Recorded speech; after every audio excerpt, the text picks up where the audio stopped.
Here's the 60-second script. At near light speeds, Newton's momentum formula completely breaks down. A particle moving at 99% the speed of light has momentum 7 times higher than classical physics predicts. That difference matters enormously in particle accelerators, astrophysics, and spacecraft design. The relativistic momentum calculator handles this instantly. Just enter your object's mass in kilograms and its velocity as a fraction of the speed of light. The calculator applies the Lorentz factor automatically and gives you the true relativistic momentum in kilogram meters per second. Try this.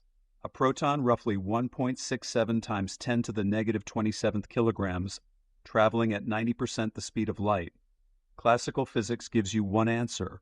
Relativistic physics gives you something significantly larger, and the calculator shows you exactly why. The math is real. The difference is measurable. The calculator is completely free. Run your own numbers using the link below.